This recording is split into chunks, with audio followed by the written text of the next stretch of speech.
Hai semuanya, kembali lagi di channel Portal Edukasi. Pada kesempatan kali ini, kita akan mencoba contoh soal penilaian akhir tahun untuk kelas 8, mata pelajaran informatika. Soal-soal di sini kurikulum merdeka ya.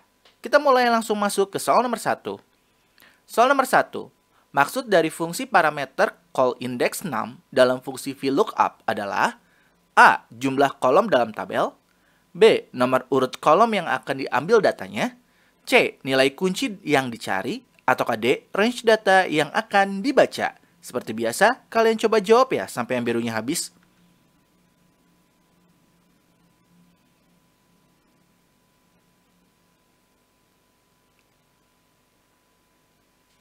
Jawaban yang tepat adalah B. Nah, berikut ini adalah keterangan dari rumus VLOOKUP sendiri. Kalian bisa hafalkan ya. Soal nomor 2. Fungsi match pada Microsoft Excel itu digunakan untuk A. Mencari suatu nilai dalam bentuk vertikal, B. Mencari suatu nilai dalam bentuk horizontal, C. Mengembalikan posisi dari suatu nilai di dalam suatu range tabel satu dimensi, atau D. Menghitung sel yang berisi teks tertentu.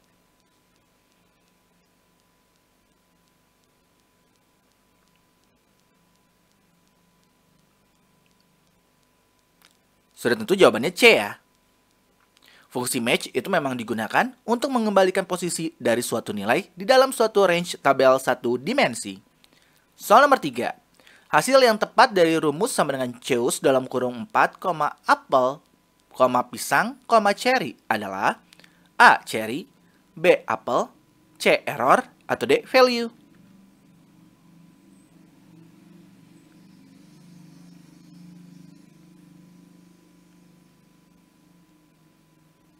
Tentu saja jawabannya D.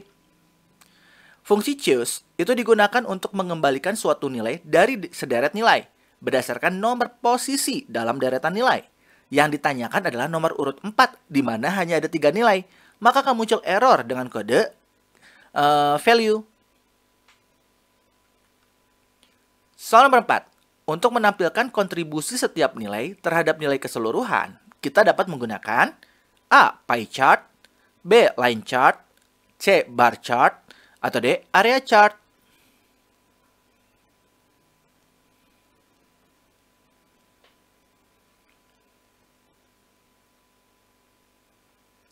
Jawaban yang tepat adalah A. Pie chart digunakan untuk menampilkan kontribusi dari setiap nilai ataupun slice terhadap nilai keseluruhan ataupun bisa disebut pie. Soal nomor 5. Seorang guru hendak menghitung total tabungan murid yang disimpannya dalam kolom A2 sampai A10, B2 sampai B10, dan C2 sampai C10. Namun, dengan ketentuan, tabungan anak yang berada di kolom A dan B itu harus minimal 100.000, sedangkan yang berada di kolom C harus kurang dari 100.000. Maka rumus yang tepat adalah apakah A, B, C, atau D? Lihat baik-baik ya.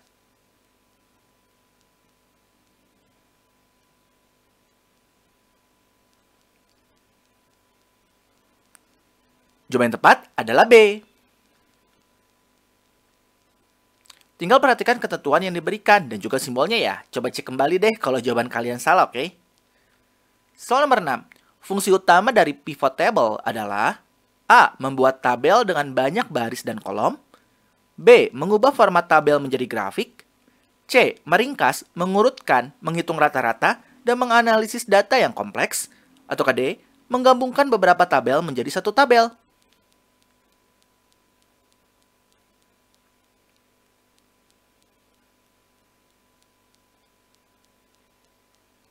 Jawaban yang tepat adalah C. Nah, kalau ini tinggal dihafalkan saja ya fungsi dari pivot table. Soal nomor 7.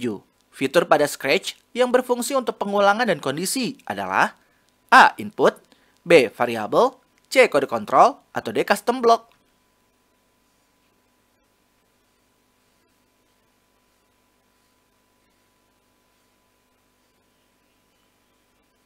Jawaban yang tepat adalah C.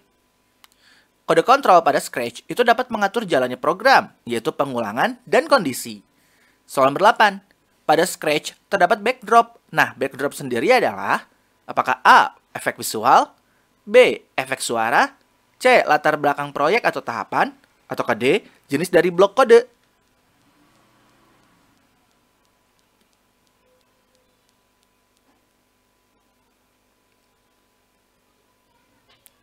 Jawaban yang tepat adalah C. Kalau kita klik backdrop pada Scratch, di sana kita bisa mengganti background atau latar yang kita inginkan ya. Soal nomor 9. Agar dapat mencapai tujuan, maka rumus yang tepat adalah apakah A, B, C, atau D?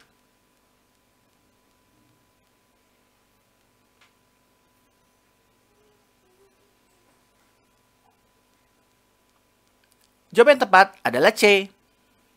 Nah, kalau ini udah jelas banget ya instruksinya. Jadi kalian perhatikan aja baik-baik. Soal nomor 10. Berikut ini adalah fitur game dalam blok Lead.Games, kecuali A. Puzzle, B. Maze, C. Bird, atau D. Cat.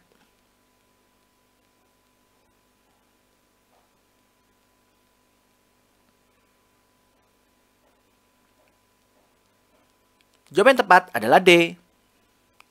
Nah, ini kalian bisa lihat ya, ada banyak fitur di dalam blok Lead.Games. Di situ nggak ada cat ya di sana. Soal nomor 11. Pada blok Lead.Games, hasil kode akan otomatis diubah ke dalam bentuk A. PHP, B. JavaScript, C. HTML, atau D. semua benar.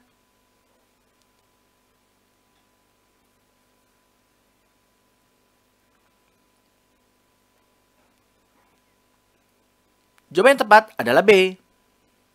Pada blok Lead.Games, itu hanya mendukung satu jenis code, yaitu JavaScript. Soal nomor 12. Kita tahu bahwa komputer mempunyai 3 elemen penting, yaitu apakah A. Input, CPU, dan output, atau B. Input, ALU, dan output, ataukah C. ALU, CPU, dan output, atau D. semua benar.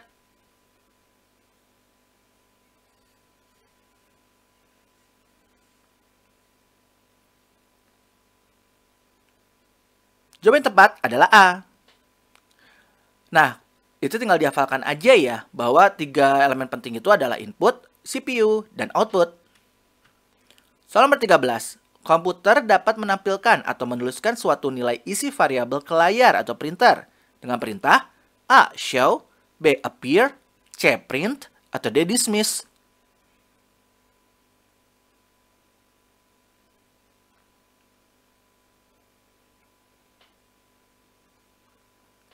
Jawaban yang tepat adalah C. Komputer dapat menampilkan atau menuliskan suatu nilai isi variabel ke layar atau printer itu dengan perintah print. Soal nomor 14. Berikut ini merupakan operator logika kecuali apakah A, B, C, atau D?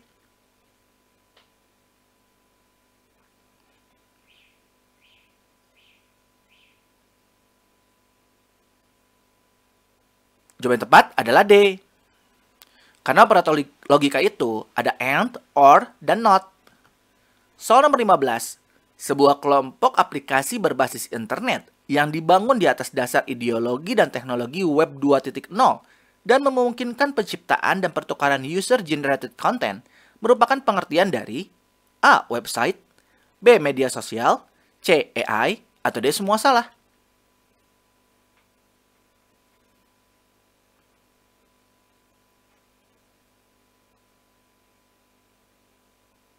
Jawabannya adalah B. Nah, ini pengertian media sosial menurut Andreas Kaplan dan Michael Hanlon. Soal nomor 16. Stack Overflow adalah salah satu jenis media sosial yang termasuk ke dalam klasifikasi A. Forum, B. Blog, C. Microblog, atau D. Social Network.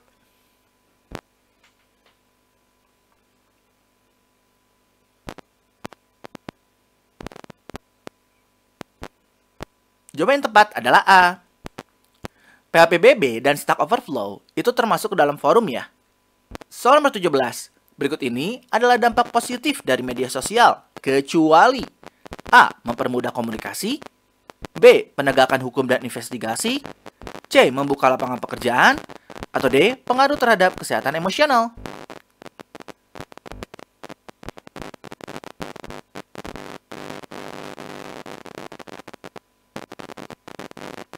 Tentu saja jawabannya D ya. Kalau ini udah jelas, ada yang salah kah? Soal nomor 18. Gambar di bawah ini merupakan contoh dari A. Bullying, B. Cyberbullying, C. Kritik, atau D. Peretasan.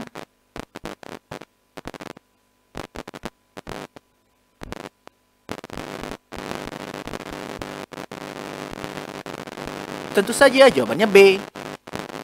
Sudah jelas ya, gambar di sana ada seorang anak yang isi chat dari HP-nya adalah penghinaan terhadap dirinya. Ini termasuk ke dalam cyberbullying karena dilakukan secara digital. Berbeda dengan bullying biasa yang dilakukan secara langsung. Soal nomor 19. Jika kita menerima sebuah informasi, maka tindakan kita yang tepat adalah A. Langsung membagikannya kepada orang lain. B. Percaya berita tersebut tapi tidak disebarkan kepada orang lain. C. Mengecek kembali kebenarannya dengan bertanya kepada orang yang membagikan. Atau D. Mengecek kembali kebenarannya dari sumber lain.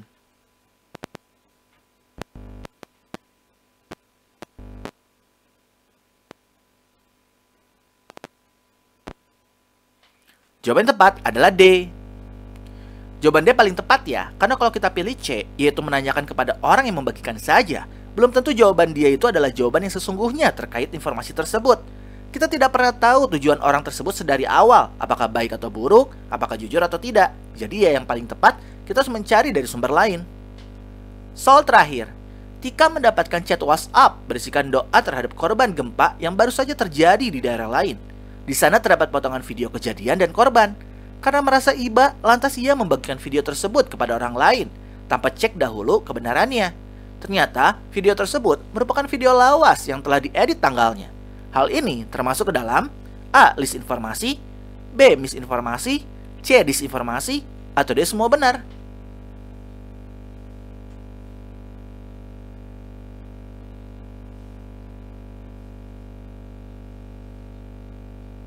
Jawaban yang tepat adalah B.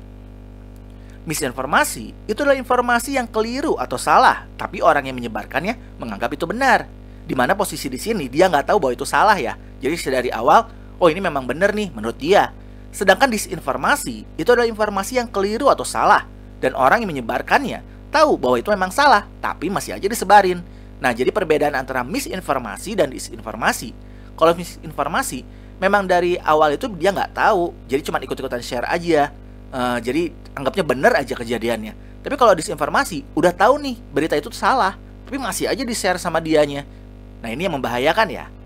Kalau list informasi itu nggak ada ya, hanya ada misinformasi dan disinformasi. Nah, gimana? Dari 20 soal, kalian betul berapa nih? Kalau nilainya masih kurang, kalian pahami lagi materi-materinya dan dicoba lagi latihan soalnya ya. Nah ya, mungkin cukup sekian. Terima kasih telah menyimak video pembelajaran hingga selesai. Semoga bermanfaat kita semua. Jangan lupa like, comment, and subscribe.